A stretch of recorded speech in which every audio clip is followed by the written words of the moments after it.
यहाँ रखती है border security force. China border से तो आईटीबीपी, दोनों को हम एक जगह क्यों नहीं लगा सकते? देखिए सब चीज का ना डिमांड और जरूरतें अलग होती है। पाकिस्तान बॉर्डर को अलग तरीके से चैलेंज है। पाकिस्तान कोई भी चीजों को डंप करता है ना, तो पाकिस्तान से पहले डंप कहाँ करता है, किसको कितना बजट देना है। अब ऑब्वियस बात है, सबसे ज्यादा बजट देना पड़ेगा बीएसएफ को।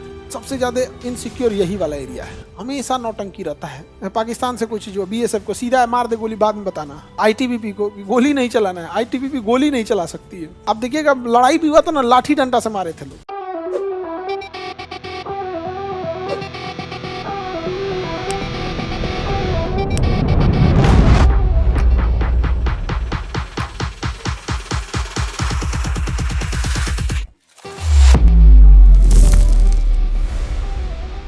नौसेना का जो सपोर्टिंग जो होता है, नौसेना का जो सपोर्ट में होता है वो कोस्ट गार्ड होता है। कौन सा होता है? Coast guard.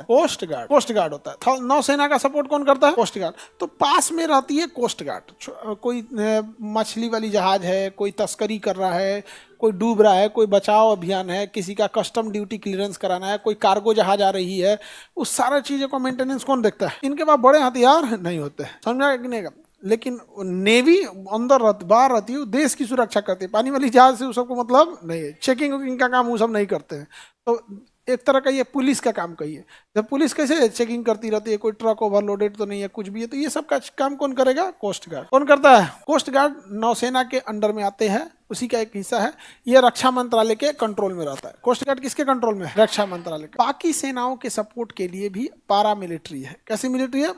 पारा मतलब तो आधा, जैसे देखते हो ना पारा मेडिकल, आधा मेडिकल। पारा टीचर मतलब कंप्लीट नहीं मिले हैं लोग जिनको, उसी से पारा मिलिट्री। पारा मिलिट्री, पैरा नहीं, पैरा अलग होता है। पैरा मतलब तो पैरासूट वाले हो जाएंगे। पारा मिलिट्री, कौन सा मिलिट्री? पारा में। तो जितने भी पारा मिलिट्री हैं वो सब किसके अंडर में आएंगे? गृह मंत्रालय। लेकिन कोस्ट गार्ड किस में आएगा? रक्षा मंत्रालय। कोस्ट गार्ड रक्षा मंत्रालय। कोई दिक्कत? कोस्ट गार्ड रक्षा मंत्रालय के अंडर। पैरामिलिट्री किसके अंडर में? चलिए हम लोग कुछ पैरामिलिट्री को देखते हैं। जैसे यहाँ पर पाकिस्तान बॉर्डर है, तो यहाँ रखती है border security force, BSF, border security force. Pakistan तो पहले इधर भी था, इधर भी लगती है बीएसएफ। तो बांग्लादेश और पाकिस्तान बॉर्डर पे कौन लगेगी? बीएसएफ लगेगी। क्या लगेगी? BSF, border security force. लेकिन नेपाल के बॉर्डर पे सशस्त्र सीमा बल, नेपाल बॉर्डर पे सशस्त्र सीमा बल एसएसबी। अच्छा, दोनों को हम एक जगह क्यों नहीं लगा सकते? देखिए सब चीज का ना डिमांड और जरूरतें अलग होती हैं। पाकिस्तान बॉर्डर को अलग तरीके से चैलेंज है, वहीं नेपाल बॉर्डर में अलग चैलेंज है। वहां तस्करी बहुत ज्यादा है नेपाल के रास्ते। पाकिस्तान कोई भी चीजों को डंप करता है ना, तो पाकिस्तान से पहले डंप कहाँ करता है? नेपाल, और वहां से इजिली घुसा देता है इंडिया में। तो ये सब चीजें डंपिंग ये एरिया हो जाता है। समझ में आ गया कि नहीं आ गया?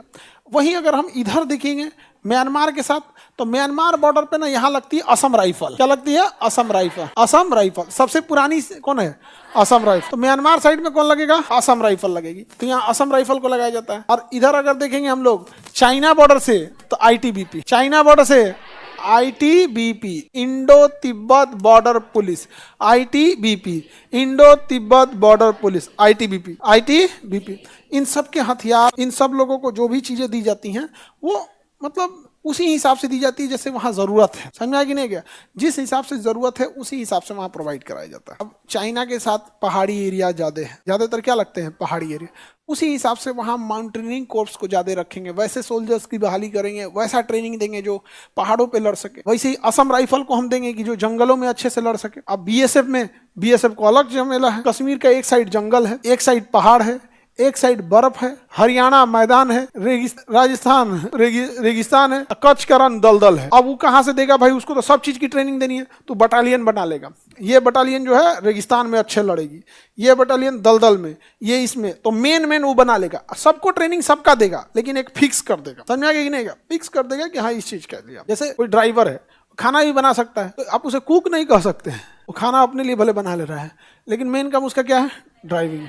उसी तरह ये अपने बटालियन के हिसाब से। इससे क्या होता है ना कि तैयारी उसी हिसाब से रहती है, किसको कितना बजट देना है। अब ऑब्वियस बात है, सबसे ज्यादा बजट देना पड़ेगा बीएसएफ को। सबसे ज्यादा इनसिक्योर यही वाला एरिया है, हमेशा नौटंकी रहता है बीएसएफ। चाइना वाले के साथ आईटीबीपी, ट्रेनिंग अलग अलग होगी, किस पे कितना, किस लेवल पे होना है।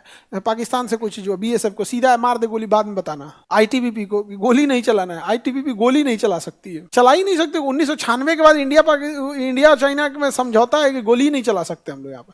आप देखिएगा लड़ाई भी हुआ था ना, लाठी डंडा से मारे थे लोग, गोली नहीं चलाए थे हम लोग, गोली नहीं चलाए थे, लाठी डंडा से मारे। बंदूक रखते हैं लोग, गोली नहीं चलाते। सबकी ट्रेनिंग अलग अलग। बीएसएफ वाले को उठा के भेज दीजिए कहाँ पर, चाइना बॉर्डर पर, जहां कुछ होगा मार देगा ही भाई। इसको तो बोला गया मार दो भाई, तुम जो होगा देखा जाएगा। हम लोग सबका अलग अलग। तो उसी तरह एसएसबी में थोड़ा सा उतना झमेला नहीं है, बट तस्करी बहुत ज्यादा है। बीएसएफ तो इधर भी लगती है, इधर भी लगती है। अब एक और समस्या आ गया कि भाई इंटरनल कौन देखेगा, इंटरनल सिक्योरिटी कौन देखेगा। अंदर में भी तो है, कहीं नक्सल है, कहीं दंगे फसाद हो गए, कहीं कुछ हो गए। इंडिया के अंदर कौन बवाल है, सीआईएस, सीआरपीएफ। तो इंटरनल किसे दे दिया गया, सीआरपीएफ, इंटरनल सीआरपीएफ को। यूपीएससी, बीपीएससी एवं सभी राज्यों की सिविल सेवाओं की परीक्षाओं एवं नीट जी आदि की तैयारी करें भारत की सबसे बेहतरीन coaching centre Khan global studies के साथ। अधिक जानकारी के लिए हमारे दिए गए हेल्पलाइन नंबर 8757354880 पर संपर्क करें।